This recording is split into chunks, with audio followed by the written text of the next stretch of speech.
اعوذ باللہ من الشیطان الرجیم بسم اللہ الرحمن الرحیم الحمد للہ الاول بالاول ان کان قبلہ والآخر بالآخر یکون بعدہ الذي قصرت عن رؤيته أبصار الناظرين وعجزت عن نعته أوهام الواصفين ثم الصلاة والسلام على أشرف الأنبياء والمرسلين وخاتم النبيين سيدنا ونبينا ومولانا ومولى الثقلين جد الحسن والحسين أبي القاسم محمد اللهم صل على محمد وآل محمد وعلى آله الطيبين الطاهرين المعصومين المنتجبين المنتخبين الميامين الذين أذهب الله عنهم الرجس وطهرهم تطهيرا اللهم صل على محمد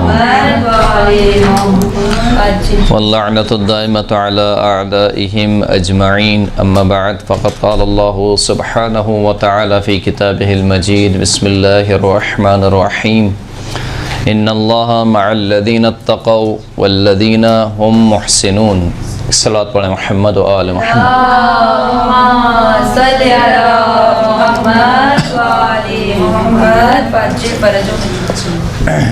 ہماری گفتگو خطبہ حمام یا خطبہ متقین کے بارے میں چل رہی تھی جو مولا کائنات امیر المؤمنین علی ابن ابی طالب علیہ السلام نے حمام کی خواہش پر ایک خطبہ دیا اور جس میں مولا کائنات نے متقین کی صفات کو بیان کیا۔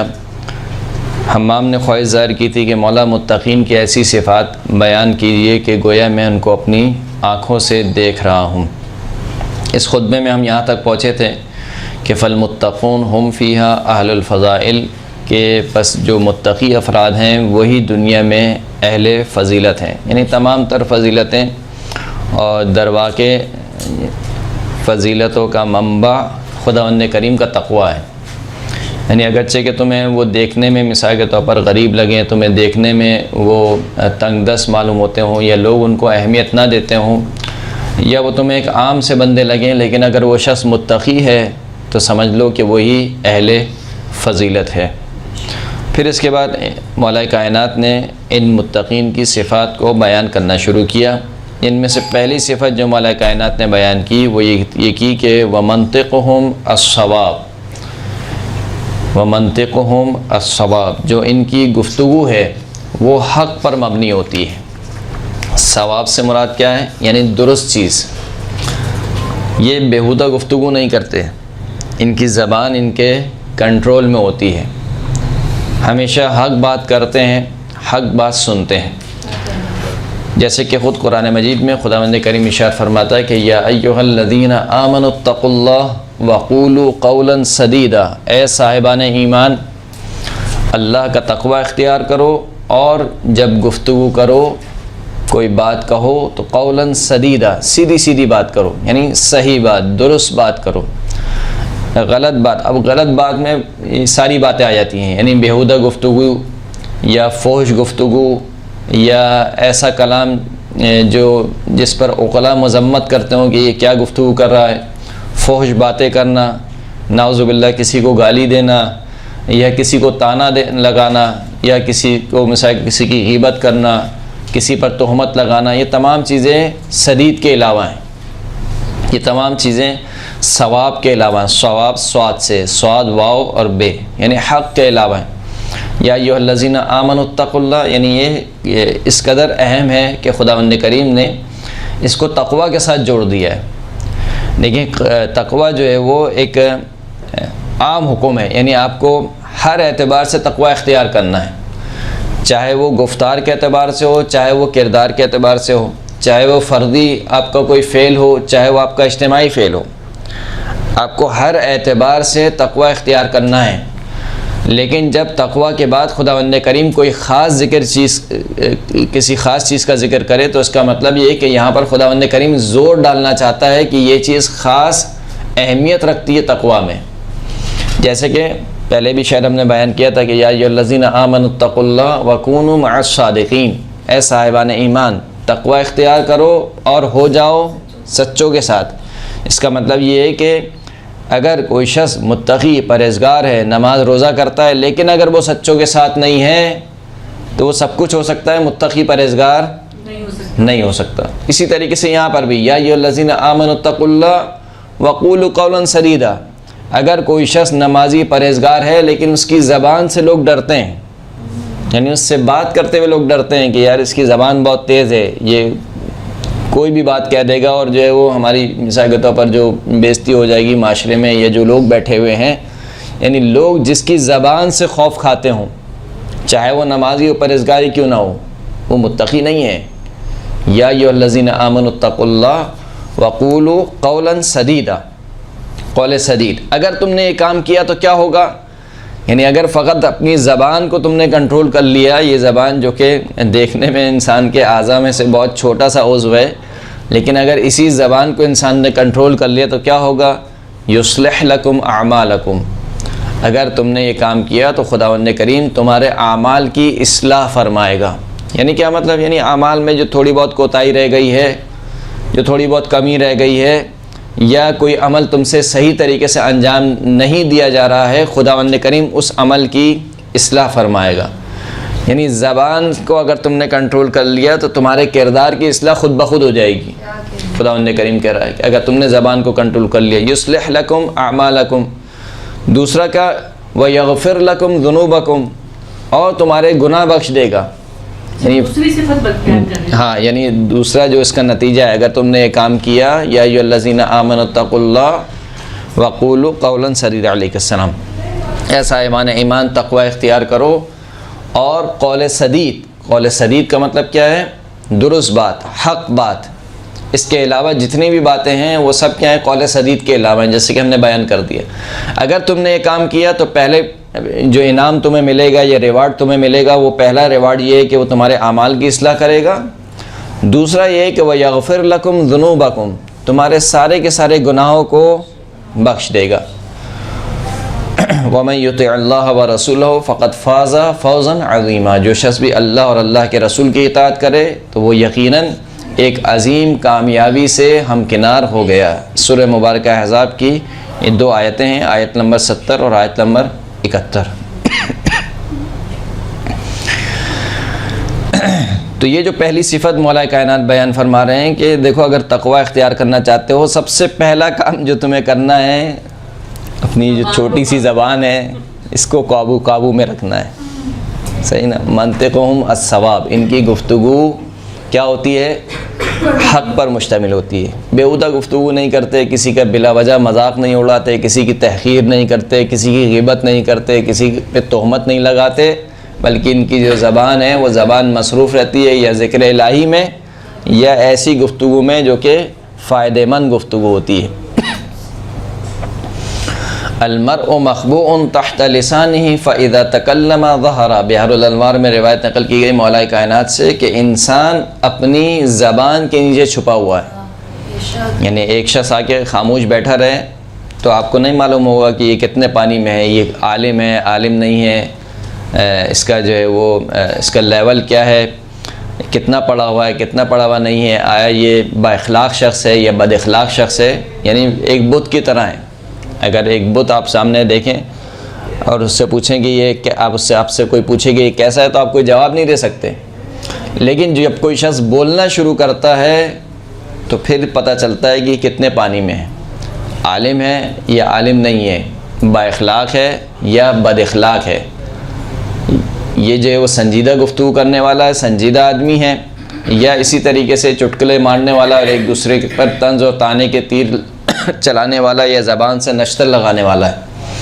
تو المرء مخبوء تحت لسانہ، انسان اپنی زبان کے نیچے چھپا ہوا ہے۔ فَإِذَا تَكَلَّمَ ظَهَرَ، جب وہ گفتگو کرتا ہے تو ظاہر ہو جاتا ہے۔ جیسے کہ ایک اور آیت میں خداوند کریم نے سورہ مبارکہ مائدہ کی آیت ہے، آیت نمبر 29 اور آیت نمبر 30، خداوند کریم فرماتا ہے کہ ام حسب الذین فی قلوبہم مرض ان لن یخرج اللہ اضغانہم فی لحن ولو نشاء لاریناکہم فلعرفتہم بسیماہم ولتعرفنہم فی لحن القول واللہ یعلم اعمالکم۔ سورہ مبارکہ مائدہ اس کی آیت نمبر 29 اور آیت نمبر 30۔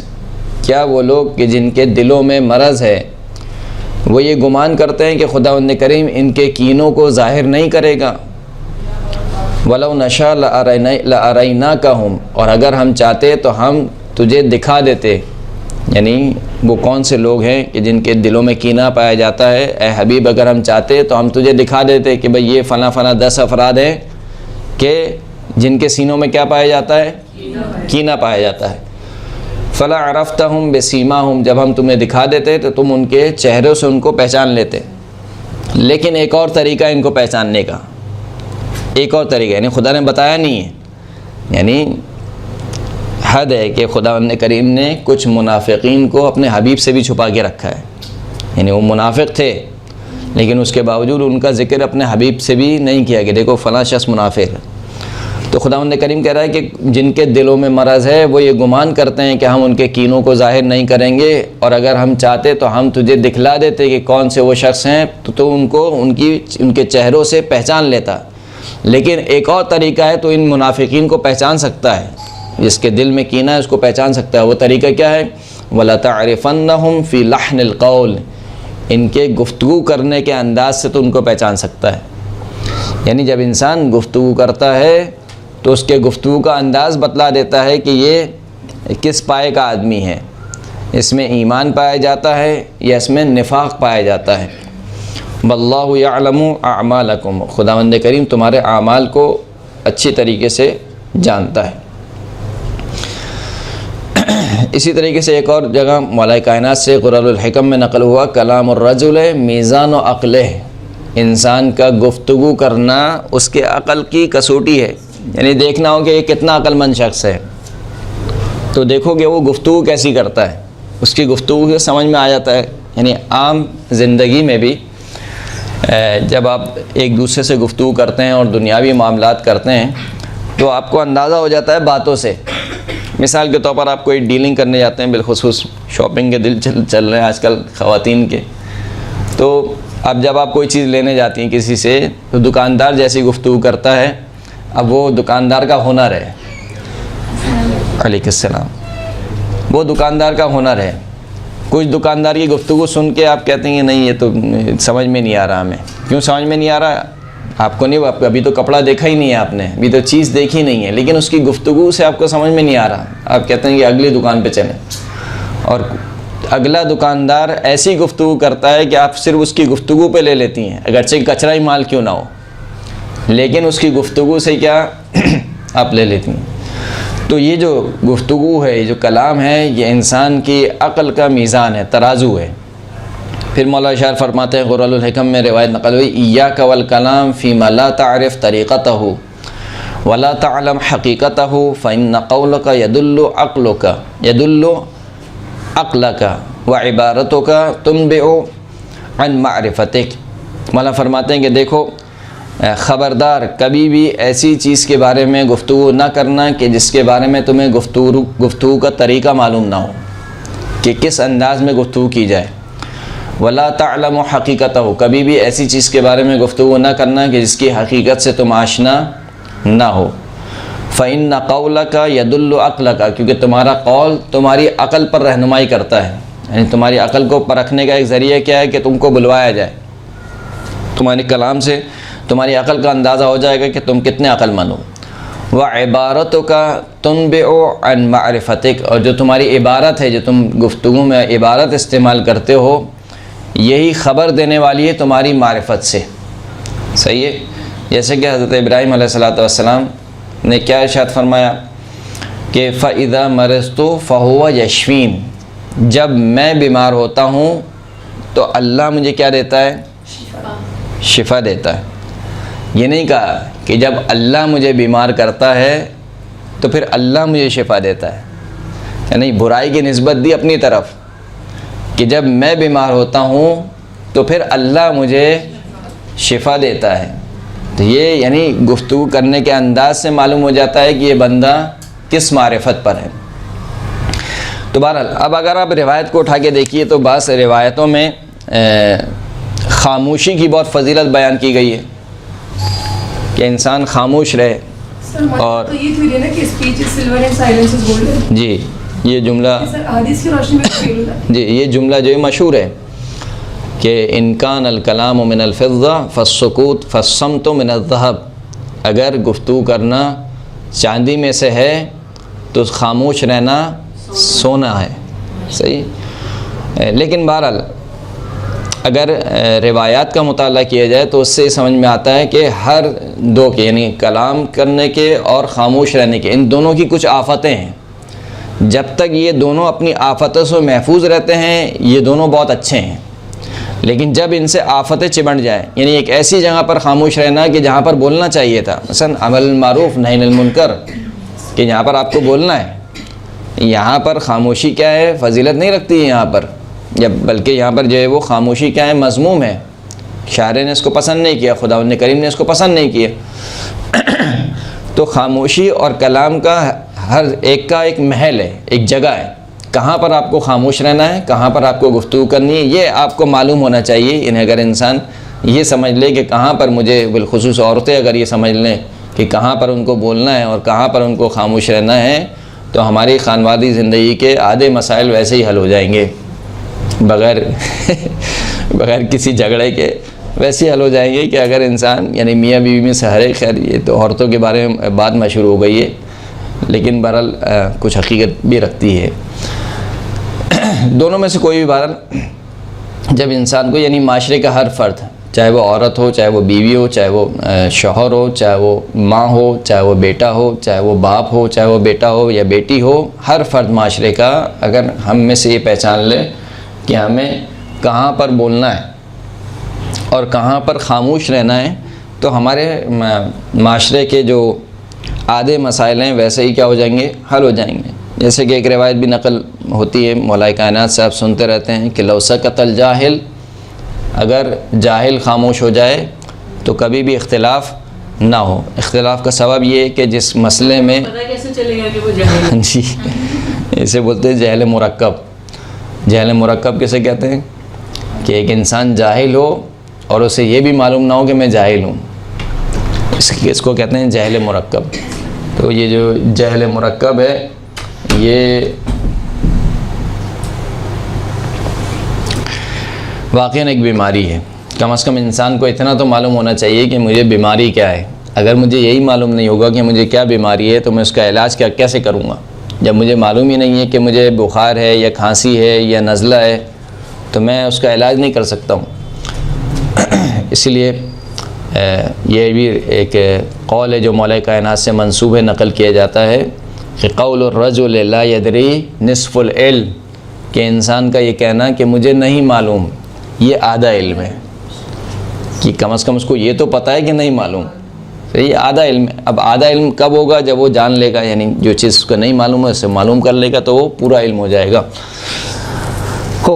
تو خاموشی کی بھی اپنے فضائل بیان ہوئے, کلام کرنے کے بھی اپنے جگہ فضائل بیان ہوئے, لیکن ان دونوں کے لیے جیسے کہ ہم نے کہا کہ کچھ آفات ہیں, کچھ بلیات ہیں. اگر یہ دونوں خاموشی اور کلام اپنی آفتوں سے محفوظ رہیں کہ تو دونوں کے دونوں اپنی جگہ پر فضیلت رکھتے ہیں. جیسے کہ ایک روایت نقل ہوئی احتجاج تبرسی میں, اس روایت کو نقل کیا گیا امام زین العابدین علیہ الصلوۃ والسلام سے. اللہم صلی علی محمد و آل محمد.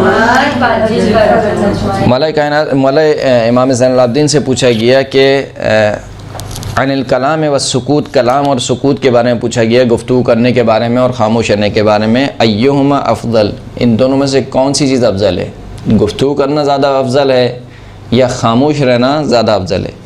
فقال, تو امام نے فرمایا کہ لکل واحد منہما آفات, ان دونوں میں سے ہر ایک کے لیے آفات ہیں, یعنی کچھ نقصان دہ چیزیں ہیں. فَإِذَا سَلِمَ مِنَ الْآفَاتِ فَالْكَلَامُ أَفْضَلُ مِنَ السُّكُوتِ, پس اگر یہ دونوں آفات سے محفوظ ہوں, یعنی ایک ایسی جگہ جہاں نہ خاموش رہنے میں کوئی مثال کے طور پر مسئلہ ہو اور نہ گفتگو کرنے میں کوئی مسئلہ ہو, یعنی ایک ایسی جگہ آپ فرض کریں کہ یہاں پر اگر میں خاموش رہوں تب بھی مجھے کوئی نقصان نہیں پہنچے گا یا معاشرے کو کوئی نقصان نہیں پہنچے گا, اور اگر میں گفتگو کروں تب بھی کوئی نقصان نہیں پہنچے گا, تو اگر کوئی ایسی صورت ہو جائے تو امام فرماتے ہیں کہ فالکلام افضل من السکوت, تو ایسے مقام پر گفتگو کرنا خاموش رہنے سے زیادہ بہتر ہے. کیوں؟ قیلا وکیف ذاک ابن رسول اللہ، پوچھا گیا ابن رسول اللہ یہ کیسے آپ کہہ رہے ہیں؟ تو امام نے فرمایا کہ لأن اللہ عز وجل ما بعث الانبیاء والاوصیاء بالسکوت، خداوند کریم نے اپنے انبیاء اور اوصیاء کو خاموش رہنے کے ساتھ مبعوث نہیں فرمایا. یعنی کسی نبی کو نہیں بھیجا کہ تم جا کے خاموش رہو، کسی رسول کو نہیں بھیجا کہ تم جا کے خاموش رہو. اگر خاموشی ان کا فرض ہوتا، فریضہ ہوتا، تو دین اسلام کیسے پھیلتا، خدا کے احکامات کیسے لوگوں تک بیان کیے جاتے؟ یہ ایک وسیلہ ہے. بہرحال خداوند کریم نے جب زبان دی ہے تو زبان خداوند کریم نے ایسے ہی عبث تو خلق نہیں کر دی، تو یہ ایک وسیلہ ہے. تو خداوند کریم نے کسی نبی کو اور کسی وصی کو سکوت کے ساتھ مبعوث نہیں کیا. انما یبعثہم بالکلام، خداوند کریم نے انبیاء اور اوصیاء کو کلام کے ساتھ مبعوث فرمایا.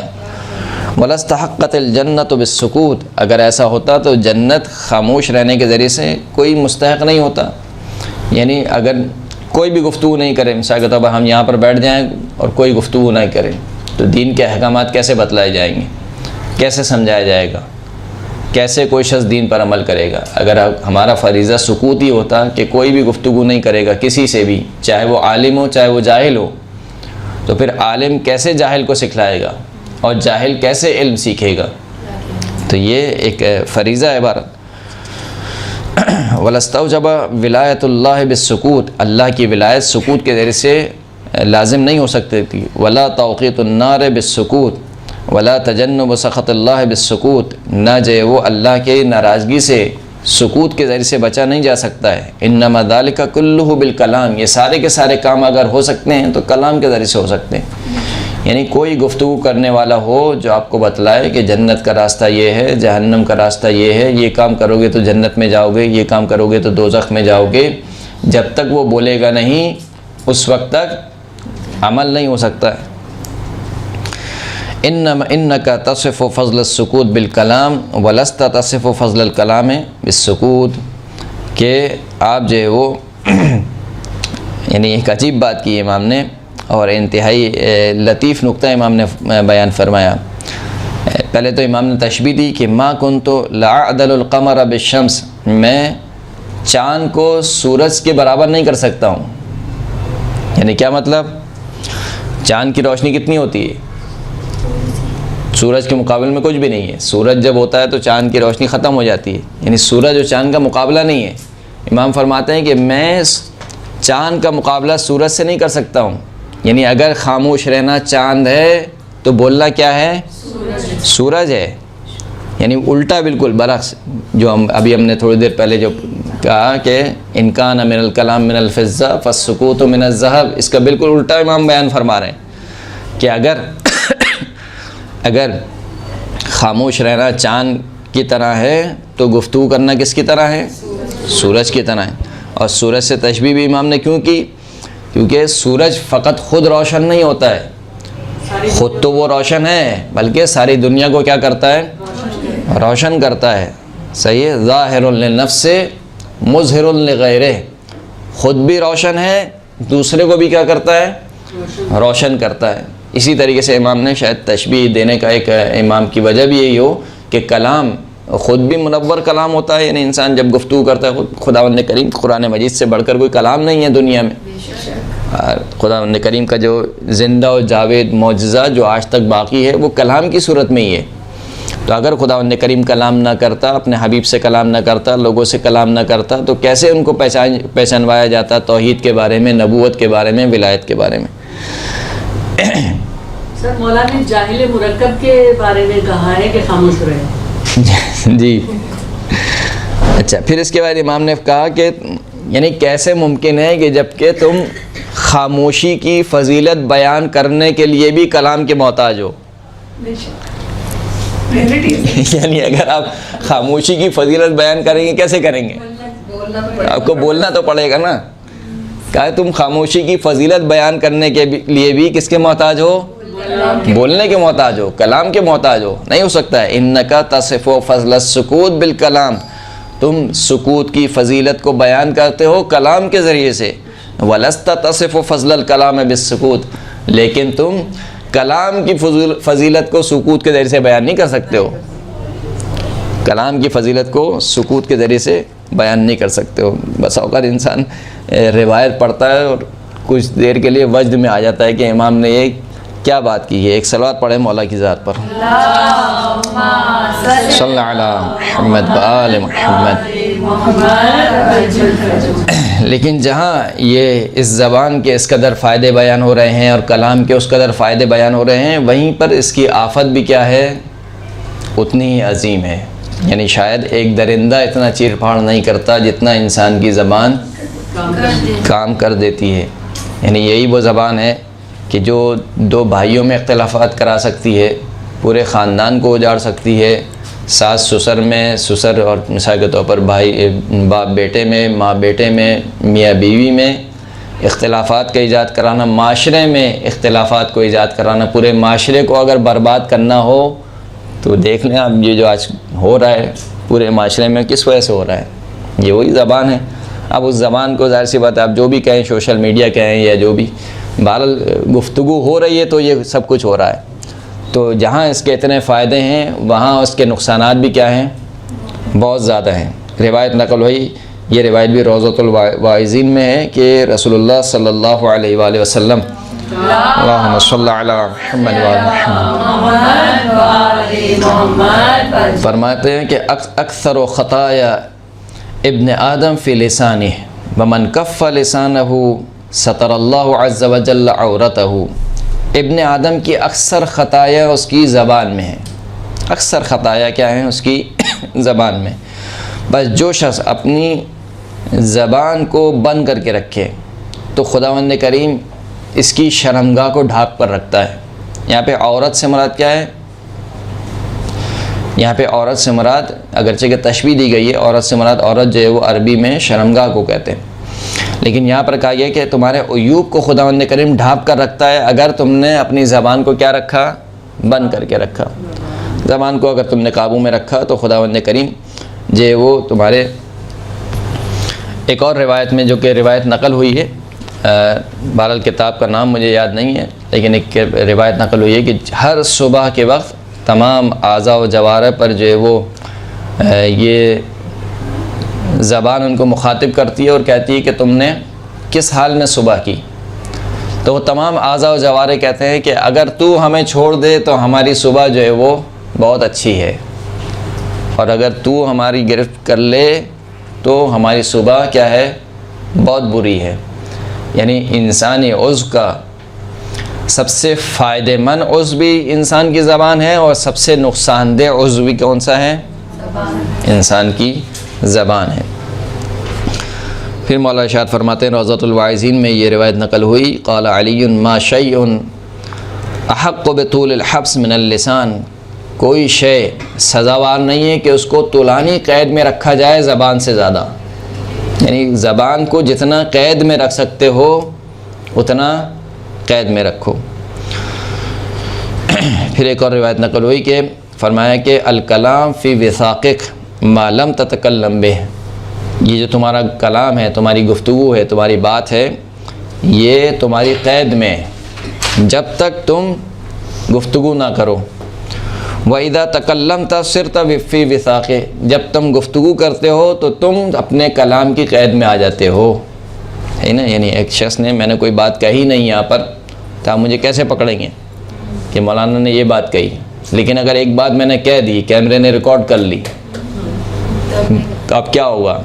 اب میں اس کی قید میں ہوں، اب میں کچھ بھی کہتا رہوں، کتنی وضاحتیں دیتا رہوں، مجھے ہمیشہ وہ دکھا دیا جائے گا مولانا آپ نے یہ بات کہی ہے۔ اب میرے پاس سوائے وضاحتیں دینے کے اور کچھ نہیں ہے، لیکن اگر میں کلام نہ کروں تو میرا کلام میری قید میں ہے، جب میں کلام کروں گا تو میں کلام کی قید میں ہو جاؤں گا۔ فاحذن لسانک کما تحزن ذهبک وورقک فرب کلمۃ سلبت نعمۃ۔ اللہ اکبر۔ اپنی زبان کو اس طریقے سے محفوظ کر کے رکھو، خزانے میں رکھو جس طریقے سے تم سونے اور چاندی کو خزانے میں رکھتے ہو، یعنی جس طریقے سے تمہارا گولڈ جو ہے وہ بالکل محفوظ جگہ پہ رہتا ہے کہ کوئی لے نہ جائے، کسی کی نظر نہ پڑ جائے، کہ بالکل اسی طریقے سے اپنی زبان کو محفوظ جگہ پر رکھو۔ پھر مولا فرماتے ہیں کہ رب کلمۃ سلبت نعمہ، بعض کلمے نعمت کو سلب کر لیتے ہیں، یعنی بعض کلمے یعنی دیکھنے پر اب دیکھیں کتنا آسان ہے، یعنی میں گفتگو کر رہا ہوں، کیا کر رہا ہوں ابھی، ایک زبان ہے چپڑی سی وہ ہل رہی ہے بس، یہ کہا کہ یہ کچھ کلمے جو تمہیں بہت آسان لگ رہے ہیں، یہ کچھ کلمے نعمت کو کیا کر لیتے ہیں، سلب کر لیتے ہیں۔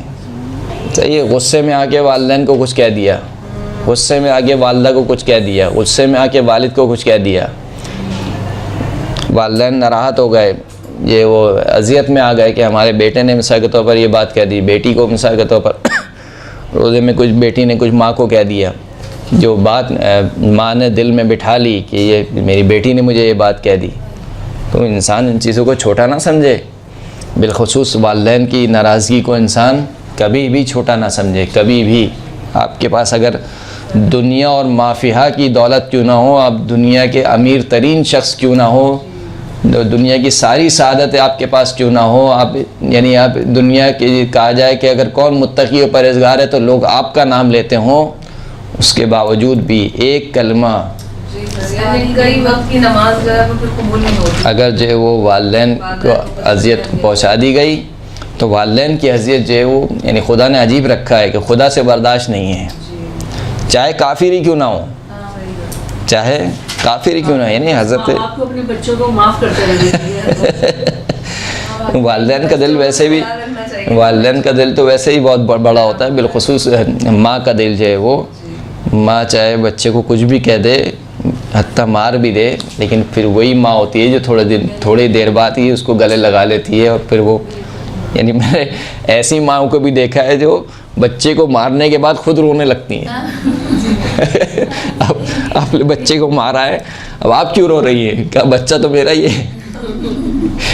تو خداوند کریم سب کی ماؤں کو سلامت رکھے، جن کی جا چکی ہیں خداوند کریم ان کی مغفرت فرمائے، کہ درجات کو بلند فرمائے، جوار معصومین میں جگہ عطا فرمائے، ان کو ان کے قبور کو منور فرمائے، اور ان کے قبور کو جنت کے باغوں میں سے ایک باغ قرار دے۔ ایک صلوات پڑھیں محمد و آل محمد۔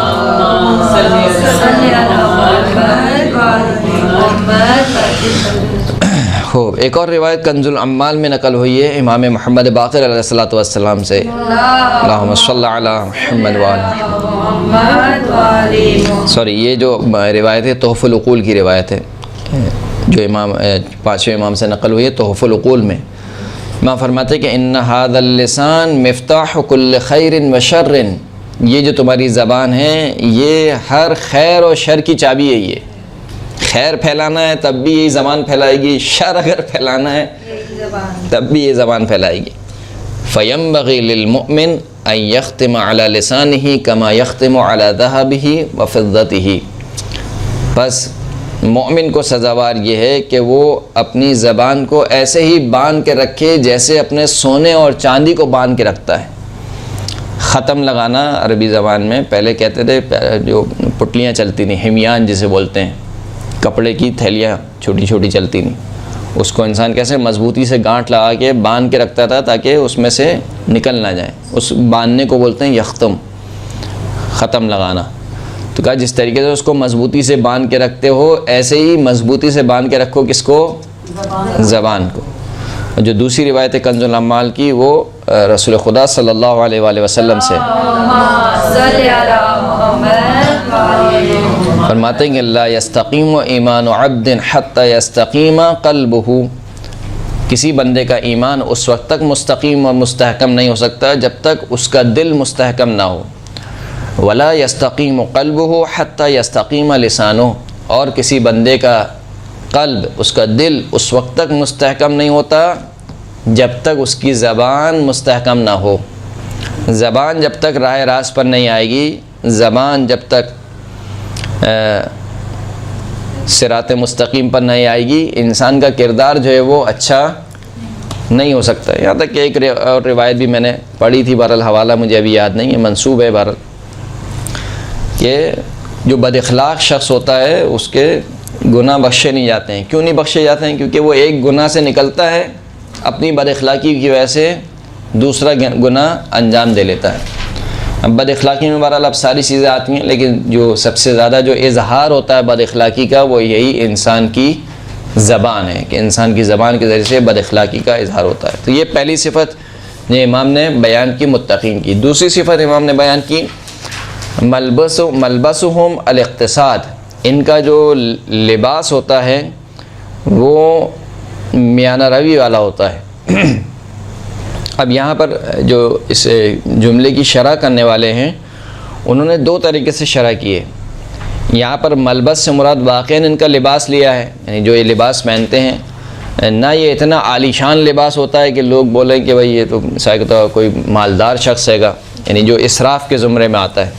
صحیح ہے، بالخصوص ہماری دلہنوں کا لباس جو 2 گھنٹوں کے لیے تیار کیا جاتا ہے، جس کے اوپر کئی پیسے خرچ کیے جاتے ہیں صرف 2 گھنٹے کے لیے، اس کے بعد پوری زندگی وہ پڑا رہتا ہے، دیکھتی بھی نہیں ہے، نہ دیتی ہے کسی کو یہ نہ وہ خود پہنتی ہے نہ وہ کسی، بھائی چلو تم نے پہن لیا، ہو گئی تمہاری شادی، کسی اور غریب کے کام آ جائے، کسی بچے کے کام آ جائے گا، تمہیں پہننا نہیں ہے، یعنی صرف رکھا ہوا ہے وہ، تو اس کو دے دو، اس کے کام آ جائے گا۔ تو یہ جو اسراف کے زمرے میں آتا ہے، یہ لباس جو ہے وہ ممنوع ہے شریعت کی نگاہ میں کہ ایسا لباس تیار نہ کیا جائے۔ ہاں اگر انسان کسی کی شان و شوکت ہے، وہ اس کا لائف اسٹائل اس طریقے سے ہے، اس کا جو لیونگ اسٹائل ہے، اس کے اعتبار سے اگر لوگ کہیں کہ ہاں یہ لباس اس کی شان کے مطابق ہے، صحیح نا، تو وہ لباس جو ہے وہ درست ہے، اور شان سے بڑھ کر جو بھی چیز آ جائے گی وہ پھر اسراف کے زمرے میں آ جائے گی۔ تو کچھ لوگوں نے اس کو واقعاً لباس شمار کیا ہے کہ ان کا جو لباس ہوتا ہے وہ میانہ روی والا ہوتا ہے، یعنی نہ تو بالکل پھٹا پرانا لباس پہنے کہ جس کے اوپر پیون لگے ہوئے ہوں مثال کے طور پر، یا جو لوگوں کی انگوش نمائی کا ذریعہ بنے، یعنی لوگ دیکھ کر بولیں کہ یار یعنی اس نے کیسا لباس پہنا ہوا، کسی محفل میں جائے، کسی مجلس میں جائے تو لوگوں کی نگاہوں کا مرکز بنے، یا لوگ اس کو دیکھیں کہ یہ لباس اس طریقے سے نہیں پہن کے آنا چاہیے تھا۔ مثال کے طور پر خواتین ہیں، کسی کی چادر اگر پھٹی ہوئی ہے یا کسی کا اسکارف اگر پھٹا ہوا ہے، یہ بھی شریعت کی نگاہ میں کیا ہے، ممنوع ہے۔ آپ ایسا لباس نہ پہنیں کہ مجمع میں آپ کیا بنیں، انگوش نمائی کا ذریعہ بنیں، لوگ آپ کو دیکھ کر کہیں کہ یہ اس نے کیسا لباس پہنا ہوا ہے۔ نہ ایسا لباس ہو، نہ انتہائی وہ فاخرہ لباس ملکہ بلقیس کا لباس ہو وہ بھی نہ ہو۔ تو کچھ لوگوں نے اس کو واقعاً لباس شمار کیا ہے، تشریح کی ہے اس جملے کی، اور کچھ لوگوں نے کہا کہ نہیں، یہاں پر ملبس تشبیہ دی ہے امام نے، یعنی گویا وہ میانہ روی کو اپنا لباس بنا کر رکھتے ہیں، یعنی ان کا کردار، ان کا گفتار، ان کی پوری زندگی میانہ روی پر مشتمل ہوتی ہے، یعنی ان کا ہر کام کیا ہوتا ہے، میانہ روی پر مشتمل، حتیٰ کہ عبادات، ان کی عبادات بھی کیا ہوتی ہیں، میانہ روی پر ہوتی ہے۔ کریکٹر کی بات ہو رہی ہے، جی کردار جو ہے، جی ان کا جو کردار ہے ہر حوالے سے، ہر حوالے سے، خرچ کرنے کے اعتبار سے، بچوں سے محبت کے اعتبار سے، بچوں کو ڈانٹنے کے اعتبار سے، شوہر کے اعتبار سے، رشتہ داروں کے اعتبار سے، خود اپنے انفرادی معاملات جو ہیں، جو خداوند کریم کی عبادات ہیں، حتیٰ خود عبادات کے اعتبار سے میانہ روی اختیار کرتے ہیں۔ یعنی نہ تو وہ مثال کے طور پر شب قدر آئی ہے تو وہ مثال کے طور پر نمازوں پہ نمازیں ٹکروں پہ ٹکرے مار رہے ہیں وہ، اور پھر اگلے دن مثال کے طور پر سارا کام پڑا ہوا ہے، نہ بچہ اٹھا رہا ہے، مما مجھے جانا ہے، اسکول جانا ہے، ناشتہ بنا دیں، وہ بھی نہیں، خاوند کو مثال کے طور پر شوہر کو جانا ہے آفس، اس کو تیاری کر کے دینی ہے، جو بھی کرنا ہے، یا گھر کے کام کاج ہیں، یا مثال کے طور پر اور دوسرے گھر کے بزرگ ہیں، ان کے کام کاج ہیں، وہ سارے اپنی جگہ پڑے ہوئے ہیں، کیوں کہ آج رات میں نے عبادت کی ہے، صحیح نا، ہاں۔ تو حتیٰ انسان کو عبادات میں بھی میانہ روی اختیار کرنی چاہیے، حتیٰ خود روایات میں آیا ہے کہ دیکھو مستحبات پر عمل کرو، اور جب تک تمہارا دل ساتھ دے، اکساؤ نہیں اپنے آپ کو، اور جب تمہیں ایسا لگنے لگے کہ اب تم بور ہو رہے ہو، صحیح نہیں، جب تک دل مائل نہ ہو تو پھر اس کو چھوڑ دو، پھر تم اختصار کرو گے اس کے اوپر، واجبات کے اوپر۔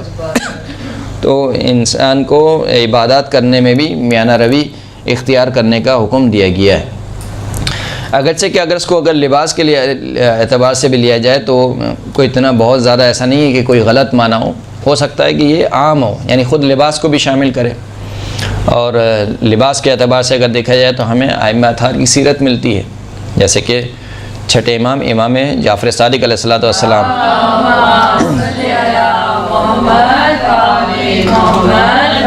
امام ایک دن جو ہے وہ ایک اچھا لباس پہن کر زیب تن ہو کر باہر تشریف لائے تو سفیان ثوری جو کہ صوفی مذہب تھا، اس کی عادت ہی تھی کہ امام پر اعتراض کرنے کی۔ اس نے امام کو دیکھا کہ امام ایک اچھا لباس پہنے ہوئے ہیں تو اس نے اعتراض کیا اور کہا کہ واللہ ما لبس رسول اللہ مثل هذا اللباس ولا علی ولا احد من آبائک، خدا کی قسم نہ رسول اللہ نے ایسا لباس پہنا جو آپ نے پہنا ہے، نہ مولا کائنات امام علی علیہ السلام نے ایسا لباس پہنا، اور نہ ہی آپ کے آباء و اجداد میں سے کسی نے ایسا لباس پہنا جو لباس آپ پہنے ہوئے۔ تو امام نے فرمایا کہ فقال له ان رسول اللہ کان فی زمان مقفر جدب فاما اذا اقبلت الدنیا فاحق بها ابرارها لا فجارها۔ تم جو رسول اللہ کی بات کر رہے ہو، رسول اللہ جس زمانے میں تھے اس زمانے میں نیا نیا اسلام پھیلا تھا، اس زمانے میں مسلمانوں کے پاس دولت نہیں تھی، یہاں تک کہ اصحاب صفہ بیچارے کہ جو ایک چبوترے پہ زندگی گزارتے تھے اور وہی چبوترا ان کی پوری زندگی تھا، یہاں تک کہ اللہ کے رسول یعنی صبح بھی مثال کے طور پر صبح کے ناشتے میں بھی کھجور، رات کے کھانے میں بھی کھجور اور دن میں بھی جو ہے وہ کھجور، کہ ایک صحابی جو ہے بول اٹھا کہ یا رسول اللہ اب اتنی کھجور کھا چکے ہیں کہ ہمارے شکم میں آگ جل رہی ہے، یعنی اس طریقے سے ان کی زندگی تھی۔ تو وہ زمانہ، اس وقت کا زمانہ کچھ اور زمانہ تھا، اصحاب مہاجرت کر کے آئے تھے، جو مہاجرت کر کے آئے تھے وہ اپنی ساری زمینیں وغیرہ چھوڑ کر آئے تھے، کہ جو ہے وہ ہم نے تو خیر کوئی قربانی تو نہیں دی ہے نا، ہم نے دین کے لیے، ہم نے صرف دین سے لیا ہے، ابھی دین کو ہم نے کچھ دیا نہیں ہے، اگر ہم نے دین کو دیا ہوتا تو ہم سمجھتے کہ جو صدر اسلام کے مسلمان تھے انہوں نے واقعاً قربانی دی ہے۔ کہ آپ سوچیں کہ یعنی ایک شخص اپنا پورا سرمایہ، پوری زندگی چھوڑ کر آ جائے، صحیح نا، یہاں تک کہ اپنے رشتہ دار، یہاں تک کہ جو ہے وہ اپنے ماں باپ کو انسان چھوڑ کر آ جائے دین کی خاطر۔ تو اس وقت کا زمانہ ایسا زمانہ تھا۔ اسی طریقے سے مولا کائنات کا زمانہ، وہ زمانہ بھی کوئی بہت زیادہ مرفہ زمانہ نہیں تھا، لیکن جو آج کا زمانہ ہے جب دنیا ہمارے پاس آ گئی ہے، یعنی جو اتنی زمینیں جو ہے وہ فتوحات ہو چکی ہیں، خلیفہ ثانی کے دور میں فتوحات ہوئیں، پھر اس کے بعد کی جو ہے وہ جنگیں لڑی مسلمانوں نے، کئی یعنی مال جو بیت المال ہے مسلمانوں کا وہ مال غنیمت سے بھر چکا ہے۔ تو جب دنیا ہمارے پاس آ گئی ہے تو دنیا کے زیادہ سزاوار اس کے نیک افراد ہیں، فاجر افراد سزاوار نہیں ہیں۔ کیا آپ کہیں کہ سادہ لباس پہنے ہوئے تھے؟ وہ امام حسن کا واقعہ ہے، جو وہ مجھے یاد آ رہا ہے، وہ امام حسن مشتبہ کا واقعہ ہے سادہ لباس کہ وہ اندر لباس تھے، لباس خشن جسے بولتے ہیں، کہا کہ یہ لباس میں نے تمہارے لیے رکھا ہے اور جو اندر والا لباس ہے وہ میں نے اپنے رب کے لیے رکھا ہے۔ یہی اعتراض امام حسن پہ بھی ہوا تھا، جو بھی میں نے گزشتہ میں مطالعہ کر رہا تھا، روایت پڑھتے ہوئے یہ بات میری نگاہوں سے گزری، تو کہا کہ ایک کافر امام کی خدمت میں آیا، امام حسن مشتبہ اچھا لباس پہنے ہوئے تھے، کہا کہ کیا آپ نہیں کہتے ہیں کہ دنیا جو ہے وہ مومن کے لیے قید ہے اور آخرت جو ہے وہ مومن کے لیے کیا ہے، جنت ہے، اور کافر کے لیے دنیا جو ہے وہ جنت ہے اور آخرت جو ہے اس کے لیے کیا ہے، قید ہے، جبکہ میں کافر ہوں، آپ جو ہے مومن ہیں، تو آپ مجھ سے اچھا لباس پہنے ہوئے ہیں، یعنی میرا لباس دیکھیں اور اپنا لباس دیکھیں، یعنی اس کا بالکل الٹ ہے۔ آپ کہہ رہے ہیں کہ دنیا جو ہے وہ جنت ہے کس کے لیے، کافر کے لیے، اور مومن کے لیے کیا ہے، قید خانہ ہے، جبکہ الٹا ہو رہا ہے، آپ کے لیے مجھے جنت لگ رہی ہے اور میرے لیے کیا لگ رہی ہے، قید خانہ۔ تو پھر امام نے فرمایا کہ اگر تو جنت کی نعمتوں کو دیکھ لیتا جو خداوند کریم نے مومن کے لیے آمادہ و تیار کر رکھی ہیں، تو ان نعمتوں کے مقابلے میں یہ دنیا کیا ہے، قید ہے۔ اور اگر تو اس عذاب کو دیکھ لیتا جو خداوند کریم نے کافروں کے لیے آمادہ کر رکھا ہے، تو اس عذاب کے مقابلے میں یہ دنیا کی سختی کیا ہے، تو یہ جنت محسوس ہوگی۔ تو یہ امام نے اس وقت اس کو جواب دیا تھا۔ اسی طریقے سے ایک اور شخص نے جو ہے وہ چھٹے امام کا ہی واقعہ ملتا ہے کہ امام پر اعتراض کیا، اس کو بھی اصول کافی میں نقل کیا گیا، امام کی خدمت میں آیا اور کہا کہ اصلحک اللہ آپ کی اصلاح فرمائے، ذکرت ان علی ابن ابی طالب کان یلبس الخشن ویلبس القمیص باربعۃ دراہم ونرى علیک اللباس الجدید، کہ جو آپ کے جد تھے مولا کائنات، وہ خشن بولتے ہیں یعنی سے موٹا لباس جو انسان کی جلد کو اذیت پہنچائے، ایسا لباس پہنا کرتے تھے، اور وہ جو قمیص پہنا کرتے تھے وہ مشکل سے 4 درہم کی آتی تھی، جبکہ ہم آپ کو دیکھ رہے ہیں کہ ماشاءاللہ سے آپ تو جدید لباس پہنے ہوئے ہیں، تو امام نے ارشاد فرمایا کہ ان علی صلوات اللہ علیہ کان یلبس فی زمان لا ینکر ولو لبس مثل ذلک اليوم لشہر بھی فخیر لباس کل زمان لباس اہل. مولا کائنات نے ایسے زمانے میں وہ لباس پہنا کہ جس زمانے میں اگر کوئی وہ لباس پہنتا تو انگوش نمائی کا سبب نہ بنتا. یعنی کوئی یہ نہ کہتا کہ دیکھو اس نے کیا لباس پہنا ہوا ہے. یعنی اگر کوئی گلی سے گزرے مثال کے طور پر تو وہ ایک عام انسان کی طرح آپ کو زمانے کے لحاظ سے تھا وہ. جی زمانے کے لحاظ سے تھا. لیکن اگر وہی لباس مولا کائنات آج کے زمانے میں پہنتے ہیں یعنی امام جعفر صادق کے زمانے میں پہنتے تو کیا ہوتا ہے؟ لشاہر بھی. شاہر بھی کا مطلب یہ ہوتا ہے کہ ہر کوئی انگلی اٹھا کر اشارہ کرتا ہے دیکھو یہ کیسا لباس پہنا ہوا ہے. اس کو بولتے ہیں لباس شہرت. یعنی فقہی زبان میں فقہی اصطلاح میں اس کو کہتے ہیں لباس شہرت. ہاں لباس شہرت سے مراد وہ نہیں کہ فاخرہ لباس مراد نہیں ہے. یعنی ایک بالکل الگ سے یعنی مثال کے طور پر تشبیہ دینا شاید کتنا صحیح ہوگا. سینس نہیں ہے کپڑے پہننے. جی مثلا جوکر ہے, کوئی جوکر آ جائے یہاں پر گزر جائے وہ کیسا لباس پہنا ہوتا ہے؟ لوگوں کی توجہ اپنی طرف توجہ کرنے کا. لوگ ایک طریقے سے حقارت کی نگاہ سے یہ عیب کی نگاہ سے اس کو دیکھتے ہیں. یعنی عیب شمار کرتے ہیں سینس نہیں ہے ان کو کپڑے. کہ کیسا لباس اس نے پہنا ہوا ہے. صحیح نا. جیسے وہ ابھی کچھ دنوں پہلے یا کچھ سالوں پہلے جو ایک فیشن چلا تھا وہ جینس کی پینٹ پھٹی ہوئی مثال کے طور پر یہاں گھٹنوں سے پھٹی ہوئی پہننے کا ہے نا. وہ شاید ہوگا کسی معاشرے میں ہوگا لیکن ہمارے معاشرے میں نہیں ہے. نہیں ہمارے معاشرے میں کوئی ایسا لباس پہن کے آ جائے یا ہمارے خاندان میں تو کہتے ہیں بھائی کیا پہنا ہوا تم نے یہ. صحیح نا. اس کو لباس شہرت کہا جاتا ہے. تو کہا کہ اگر وہ لباس مولا کائنات کے زمانے میں پہنتے تو وہ لشاہر بھی تو ہر شخص ان کے اوپر انگوش نمائی کرتا. پھر امام نے قاعدہ کلیہ دیا, فرمایا کہ خیر و لباس کل زمان لباس و اہلہ. ہر زمانے کا بہترین لباس وہی ہے جو اس زمانے میں رائج ہو. صحیح ہے. اچھا اس روایت کا ایک تتمہ بھی ہے. وہ تتمہ ہے کہ غیر ان قائمنا اہل البیت اذا قام لبس ثیاب علی, سوائے ہمارے قائم کے جب ہمارا قائم آئے گا یعنی امام زمانہ عجل اللہ تعالی فرجہ الشریف, جب ہمارا قائم آئے گا تو لبس ثیاب علی, تو وہ وہی لباس پہنیں گے جو ان کے جد امیر المؤمنین علی ابن ابی طالب علیہ الصلوۃ والسلام پہنا کرتے. صلی اللہ علی محمد و آلہ. اسی طریقے سے ایک اور روایت ہے جو کہ 5ویں امام سے فرماتے ہیں کہ رسول اللہ صلی اللہ علیہ وآلہ وسلم نے فرمایا کہ ان ھذا الدین متین فاوغلوا فیہ برفق ولا تکرہوا عبادۃ اللہ الی عباد اللہ فتکونوا کالراکب المنبت الذی لا سفرا قطع ولا ظہرا ابقى. رسول اللہ نے فرمایا کہ دیکھو یہ جو دین ہے یہ دین بہت ہی محکم ہے. سر میں نے کہیں پڑھا تھا کہ امام جب تشریف لائیں گے تو رسول اللہ جیسا لباس پہنیں گے رسول. جی تو ان کا لباس ایک ہی ہے, مولا کائنات کا لباس الگ نہیں ہے. اچھا جی یہاں تک کہ روایت نقل ہوتی ہے کہ جب ظاہری خلافت ملی مولا کائنات کو تو شاید اعمال صدوق میں اس روایت کو نقل کیا گیا, تو مولا ممبر پر گئے, وہی امامہ پہنا جو رسول اللہ نے پہنا تھا, وہی پیراہن پہنی جو رسول اللہ نے پہنی تھی, وہی زرہ حمائل کی جو کہ رسول اللہ حمائل کیے ہوتے تھے, وہی تلوار لیے ہوئے, یہاں تک کہ لعنیل مبارک جو چپلیں جو جوتیاں امام نے پہنی تھیں وہ جوتیاں بھی وہی تھیں جو رسول اللہ پہنا کرتے تھے. جب اسی جگہ میں بیٹھے تھے جہاں پر جی جی وہ بیٹھتے تھے. جی سبحان اللہ صلی اللہ علیہ محمد و آلہ. تو اللہ کے رسول فرماتے ہیں کہ دیکھو یہ جو دین ہے یہ انتہائی مستحکم دین ہے, بس اس دین پر آہستگی کے ساتھ چلو, یعنی آرام کے ساتھ, کوئی جلدی نہیں ہے, دوڑنے کی ضرورت نہیں ہے. کیوں؟ اور لوگوں کی عبادت, اللہ کی عبادت کو لوگوں کے نزدیک لوگوں کو اللہ کی عبادت سے متنفر نہ کرو. یعنی وہی وہ مسلمان والا واقعہ جو آپ نے بیشتر سنا ہوگا, ایک رات کا جو مسلمان ہے, سنا ہے واقعہ نہیں سنا ہے, مشہور واقعہ. ہاں وہ نمازوں والا وہ یہودی مسلمان ہوتا ہے, وہ کہتا ہے چلو بھائی نماز پڑھو, پھر اس کے بعد دوبارہ آیا نماز پڑھو, پھر تیسری بار آیا نماز پڑھو, پھر رات کے وقت مثال کے طور پر آیا نماز پڑھو. کہا کہ بھائی وہی پرانا دین صحیح ہے.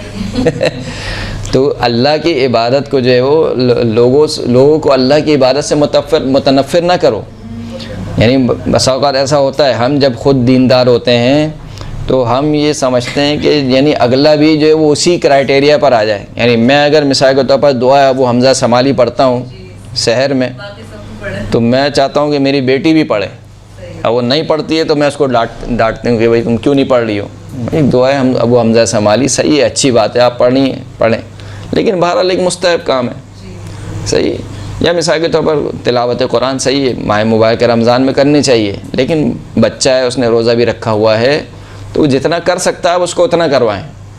اس کے اوپر برڈن نہیں دیں, نہیں تمہیں یہ بھی کرنا ہے, تمہیں یہ بھی کرنا ہے, زیارت عاشورہ بھی پڑھنی ہے, تمہیں نماز شب بھی پڑھنی ہے, تمہیں یہ کام. بالخصوص بچوں کے حوالے سے, بچہ کیونکہ اس کا ذہن ابھی چھوٹا ذہن ہے, وہ ابھی اس لیول پہ نہیں ہے, اس نے زمانے کی وہ سختیاں نہیں دیکھی ہیں جو آپ نے دیکھی ہیں. تو وہ جو بچہ ہے اس بچے کو آہستہ آہستہ آپ کو لے کر آنا ہے. ہاں, اگر وہ ابھی واجبات ہی کر رہا ہے تو وہ واجبات ہی اس کے لیے کافی ہیں. اگر آپ دیکھتے ہیں کہ نہیں یہ بچہ ہے مثال کے طور پر انٹرسٹ لے رہا ہے نماز کیا بولتے ہیں نماز شب پڑھنے میں, یا قرآن مجید پڑھنے میں, یا دعائیں پڑھنے میں, یا اعمال شب قدر انجام دینے میں, تو یقیناً آپ کو اس کو کرانے چاہیے. تشویق آپ کو دلانی چاہیے, میں تشویق کا منع نہیں کر رہا ہوں, لیکن برڈن نہیں ڈالنا چاہیے, زبردستی نہیں کرنی چاہیے کہ نہیں دیکھو آج کی رات تم جاگنے کی رات ہے, تم سو جاؤ گی اور یہ ہو جائے گا, وہ ہو جائے گا, فلاں ہو جائے گا. پتہ چلے کہ وہ سمجھے کہ پوری زندگی میری جہنم ہو گئی کہ اگر میں آج کی رات سو گئی. تو یہ کام نہیں کرنا ہے. لا تکرہوا عبادت اللہ الی عبادہ, صحیح ہے, بندوں کو اللہ کی عبادت سے متنفر نہیں کرو. فتکونوا کالراکب, پس تم ہو جاؤ گے اس سوار کی طرح جو بہت تیز دوڑ رہا ہے, لیکن نہ تو اس سے سفر طے کیا جا رہا ہے اور نہ ہی اب اس کی سواری کی کمر باقی بچی ہے. یعنی اگر ایک اونٹ ہے یا جو بھی ہے, جو بھی سواری ہے, اس کی ایک لمٹ ہے کھینچنے کی. یعنی اگر آپ گاڑی لے لیں, چلیں آپ گاڑی میں کتنی ریس دیں گے, 220 240 مثال کے طور پر. اب اگر آپ لگاتار اس کو 240 پہ چلائیں گے اس گاڑی کو, اور بیچ میں اس کو ریس نہیں دیں گے, تو کیا ہوگا, یہ گاڑی بند ہو جائے گی, ہیٹ اپ ہو جائے گی, گاڑی ہیٹ اپ ہو جائے گی, نہ آپ سے سفر طے ہوگا نہ ہی آپ کی گاڑی بچے گی.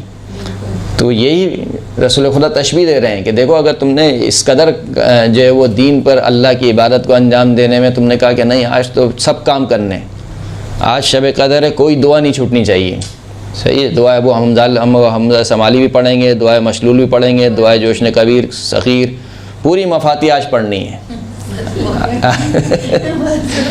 صحیح ہے نا. سر عابد حسین تو سر یہی چاہتے ہیں پوری نہیں, وہ آپ کو آپشن دیتے ہیں کہ دیکھیں یہ بھی آپشن ہے. نہیں, وہ تو ڈاکٹر ہے نا, ڈاکٹر کا کام کیا ہوتا ہے, ڈاکٹر کا کام یہ ہوتا ہے کہ آپ کو ساری ڈاکٹر کا کام یہ ہوتا ہے کہ آپ کو ساری اچھی چیزیں بتا دیں کہ دیکھیں اس میں یہ فائدہ ہے, اس میں یہ فائدہ ہے, اس میں یہ فائدہ ہے. اب آپ خود اپنے زیادہ کیا ہیں ڈاکٹر ہیں, آپ خود جانتے ہیں کہ مجھ میں کیا کمی ہے, مجھے کس چیز کی زیادہ ضرورت ہے. تو اب آپ کو بوفے لگا ہوتا ہے نا, بوفے میں آپ سب تو نہیں کھا جاتی ہیں, یہ ساری چیزیں آپ بھر بھر کے کھاتی ہیں, نہیں کھاتی.